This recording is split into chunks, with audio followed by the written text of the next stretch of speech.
안녕하세요. 목샘의 인문학TV 11월 2일 시작합니다. 오늘 이야기의 주인공은 중국 한나라를 세운 유방을 도운 1등 공신 대장군 한신입니다. 그는 흑수저로 태어나 그야말로 파란만장한 삶을 살다가 갔는데요. 그의 일생을 고사성어로 풀어볼 생각입니다. 먼저 그가 찢어지게 가난했던 시절의 이야기 일반 천금과 남의 다리 밑을 기어가던 시절의 이야기 과하지요. 유방의 밑에서 있었던 일 국사무상, 그리고 다다익선, 마지막으로 토사구팽으로 삶을 마감하게 될 것입니다. 자, 그럼 하나씩 풀어가 보겠습니다. 첫째, 밥 한 그릇을 천금으로 갚은 한신입니다. 회음 후 한신은 회음 사람이었습니다. 일찍이 포위로 지낼 때 이야기입니다. 한신은 집안이 가난한 데다가 이렇다 할 돈 버는 재간도 없었습니다. 그래서 그는 일찍이 하양의 남창 정장의 집에서, 당시 마을의 촌장입니다. 그 집에서 자주 밥을 얻어먹었는데 한신을 귀찮게 여기던 정장의 아내는 아침밥을 지어 몰래 이불 속에서 먹어치우곤 하였습니다. 끼니 때가 되어도 한신에게는 음식을 주지 않자 그 집을 나온 한신은 어느 날 회수에서 낚시질을 하다가 마침 물가에서 무명을 빨던 노파들을 만나보았습니다. 그들 중 한 노파가 굶주린 한신의 모습을 보고 수십 일 동안 그에게 밥을 먹여주었습니다. 이에 한신은 크게 감동하여 말하기를 제가 언젠가 성공한 다음에 반드시 후하게 보답하겠습니다. 그러자 그 빨래하던 노파는 내가 보답을 바라고 한 것이 아니다 라고 말하였습니다. 훗날 그의 비범한 재주는 연나라, 제나라, 그리고 초나라를 정벌하며 유방이 천자에 오르는데 혁혁한 공을 세웠습니다. 기원전 202년 정월 한나라 유방은 한신을 초나라 왕으로 삼고 합의에 도읍하게 하였습니다. 한신은 고향 회음에 새로운 봉국을 얻게 되자 먼저 자신에게 밥을 주었던 그 노파를 찾아가서 천금을 주고 정장에게는 100금을 주었다고 합니다. 정장의 아내에게 받은 서름도 있고 은혜를 후하게 갚은 한신. 과연 평범한 사람은 아닌 것 같습니다. 이것이 바로 일반 천금의 유래입니다. 두 번째, 바짓가랑이 밑을 기던 한신입니다. 한신이 젊을 적 가난하여 한 마을의 정장에게 빌부터 살 때 그는 마음속에 품은 큰 뜻이 있었기에 항상 칼을 차고 다녔습니다. 어느 날 불량배 하나가 그에게 시비를 걸고 칼을 차고 다니지만 사실은 아무것도 없는 겁쟁이 아니냐. 내 놈에게 사람을 죽일 만한 용기가 있다면 그 칼로 어디 나를 한번 찔러봐라. 그렇지 못하겠다면 내 가랑이 밑으로 기어나가라고 하자 한신은 불량배의 바짓가랑이 밑을 기어나왔습니다. 당연히 주변의 모든 사람들은 한신을 겁쟁이라며 마구 비웃어대었고 한신은 매우 화가 났지만 꾹꾹 눌러 참았습니다.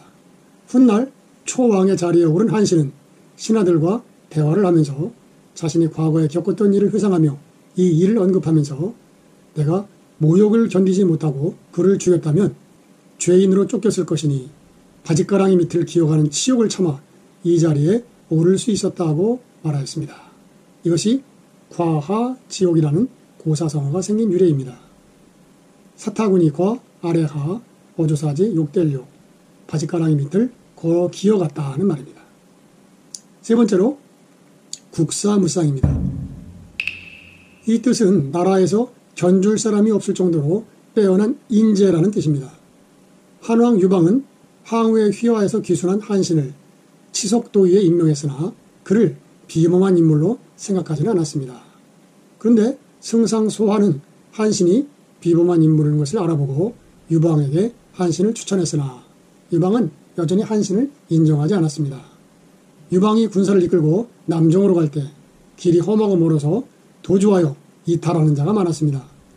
군사들이 동요하자 한신도 도망하고 말았죠. 그때 승상소하가 급히 한신을 쫓아갔습니다. 유방은 소하마저도 도망한 줄 알고 크게 낙담하고 있었는데 한신을 데리고 돌아오니 유방이 물었습니다. 야, 너까지 도망쳤느냐? 라고 꾸짖었습니다. 그러자 소하는 도망한 것이 아니라 한신을 잡으러 갔었습니다. 라고 하자 유방은 다른 장수들이 이탈했을 때는 그렇지 않더니 유독 한신만을 쫓아간 이유가 무엇이냐고 물었습니다. 소화가 말하기를 한신 같은 인물은 이 나라 안에 둘도 없습니다. 국사무쌍입니다. 폐하께서 한중의 왕만 되시려 한다면 그가 필요 없겠지만 천하를 얻고자 한다면 한신 말고는 그 일을 도모할 사람이 없습니다. 라고 하였습니다. 그래서 여기에서 국사무쌍이라는 성어가 만들어진 것입니다. 다음은 다다익선입니다.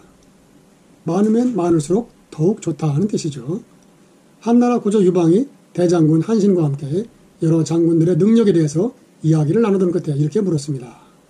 자, 그대는 내가 군사를 얼마나 거느릴 수 있다고 보는가? 예, 폐하께서는 10만 정도 군대를 지휘할 수 있을 겁니다. 유방이 불쾌한 표정을 지으면서 다시 물었습니다. 그렇다면 그대는 어느 정도 군대를 거느릴 수 있겠는가? 그러자 저야 다다익선이지요. 많으면 많을수록 좋다는 말입니다. 그래? 나는 기껏해야 10만이고 그대는 많을수록 좋다고? 그렇다면 어찌하여 내 밑에 들어와 있는가? 물어봤습니다. 그래서 한신이 군사들을 이끄는 장수로는 저보다 못하시지만 장수들을 이끄는 우두머리로 더 능력이 뛰어나시기 때문에 제가 폐하 밑에 있는 것이옵니다. 이렇게 대답했다는 것입니다. 한신은 초나라 항우를 멸망시키고 유방이 천하를 통일하는데 1등 공신이었으나 통일 후에는 여러 개국 공신들과 함께 숙청이 됩니다. 그 이야기가 또 이어집니다. 마지막으로 토사구팽입니다. 토끼가 죽으면 사냥개를 삶아 먹는다는 뜻으로 일이 있을 때는 실컷 부려먹다가 일이 끝나면 돌보지 않고 학대한다는 뜻입니다. 이 말은 교토사 주구팽, 고조진 양궁장이라는 말이 여기 이 말에서 유래가 됐는데요. 교토사 주구팽, 교활한 토끼가 죽자, 즉 토끼 사냥이 끝나자 달리던 사냥개를 삶아 먹는다는 뜻이고요. 고조진 양궁장이라는 뜻은 높이 나는 새가 다 없어지니까 훌륭한 활도 창고에 처박힌다. 이런 뜻입니다. 자, 뜻을 알아봅니다. 나라가 평정되어 갈수록 한신의 존재는 커져만 갔고 이는 유방과 그의 아내 여후에게는 갈수록 부담스러운 존재가 아닐 수 없었습니다. 결국 반란의 의심을 받은 한신은 유방에게 나아가 엎드렸는데 유방은 차마 죽이지는 못하고 벼슬을 강등시키고 군권을 빼앗는 것으로 마무리하려고 했습니다. 그러나 여후의 입장에서는 자기의 아들이 왕권을 물려받으면 가장 위험한 존재가 한신이었기에 기회를 노리고 있었습니다. 그때 마침 반란 사건이 일어나자 유방이 친히 토벌을 나간 사이에 여후와 소화 진평이 힘을 모아 한신을 잡아다가 반란의 사건에 연루시켜 죽이고 말았습니다. 이로써 파란만장했던 한신의 생애가 끝이 났습니다. 전쟁에는 달인이었던 그가 처세와 물러감과 내려놓을 줄은 몰랐던 것입니다. 그러나 장량은 물러날 때를 알고 스스로 숨어 화를 면했다고 하는데요. 장량에 대해서는 다음 시간에 자세히 알아보겠습니다. 오늘은 여기까지 하겠습니다. 감사합니다.